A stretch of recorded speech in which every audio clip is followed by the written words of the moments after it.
Scottish Folk and Fairy Tales, The Sealcatcher's Adventure. There was once upon a time a man who lived upon the northern coast not far from John O'Groats, and he gained his livelihood by catching and killing fish of all sizes and denominations. He had a particular liking for killing those of wonderful beasts, half dog and half fish, called roan, or seals, no doubt because he got a long price for their skins, which was no less curious than it was valuable. The truth is that most of these animals are neither dogs nor cods, but downright fairies, as this narration will show.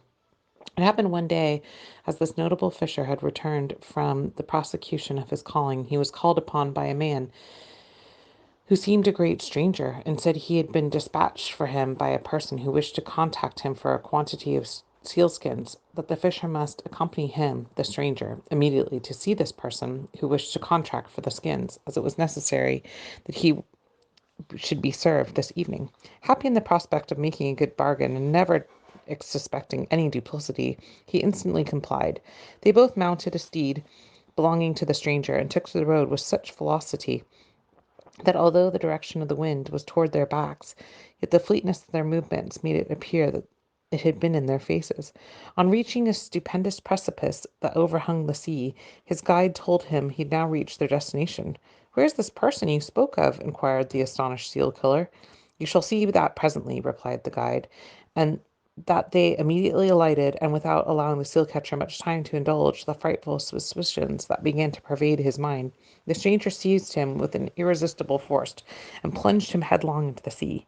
After sinking down, nobody knows how far, they at length reached a door, which being open led them into a range of apartments filled with inhabitants, not people but seals, who could nevertheless speak and feel like human folk.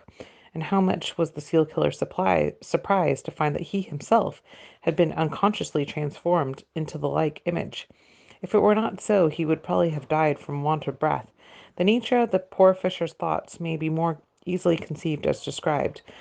Looking at the nature of the quarters at which he had landed, all hopes of escape from them appeared wholly chimerical, whilst the degree of comfort and life of this life of the barren scene promised him far from being flattering.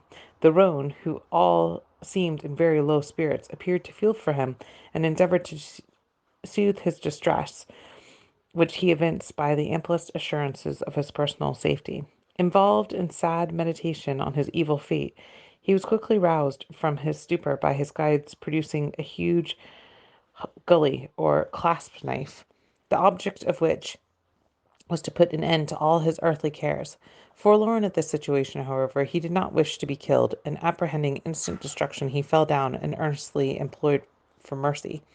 The poor generous animals did not mean him any harm. However, much of his former conduct deserved it, and he was accordingly desired to pacify himself and cease his cries. "Did you ever see that knife before?" said the stranger to the fisher. The latter instantly recognized his own knife, which he had that day struck into an eel, into a seal, and which it had escaped, and acknowledged it was formerly his own, for what would be the use of denying it? "Well," rejoined the guide, "the apparent seal which made away with was my father, who's lain dangerously ill ever since, and no means can stay of his fleeting breath without your aid. I have been obliged to resort to the artifice I have practised to bring you hither, and I trust that my filial duty to my father will be readily excuse me." Having said this, he led into another apartment the trembling seal killer, who expected every moment to be punished for his own ill treatment of the father. There he found the identical seal, which he had had an encounter in the morning, suffering most grievously from a tremendous cut in the hind quarter. The seal killer was then desired with his hand to citricize the wound, upon which doing so it was immediately healed, and the seal rose from its bed in perfect health. Upon this scene changed from mourning to rejoicing, and all was mirth and glee. Very different, however, were the feelings of the unfortunate seal killer, who expected no doubt to be metamorphosed into a seal for the remainder of his life. However, his late guide, accosting him, said, "Now, sir, you are at liberty to return to your wife and family, whom I am about to conduct you, but it is only on this express condition, to which you must bind yourself by a solemn oath. You will never maim or kill a seal in all your lifetime hereafter." To this condition, hard as it was, he joyfully acceded, and the oath being administered in all due form, he bade him, his new acquaintance, most heartily and sincerely a long farewell. Taking hold of his guide, they issued from the place and swam up until he regained the surface of the sea, and landing at the said stupendous pinnacle, they found their former steed ready for a second canter. The guide breathed upon the fisher, and they became like men. They mounted their horse, and fleet as they had been in their course toward the precipice, was their return doubly swift, and the honest seal killer was laid down at his own door stone, where his guide made him a present as would be most almost reconciled him into another similar expedition. Such as rendered his loss a profession, and so regarded the seals, a far less intolerable hardship than at first he had considered it.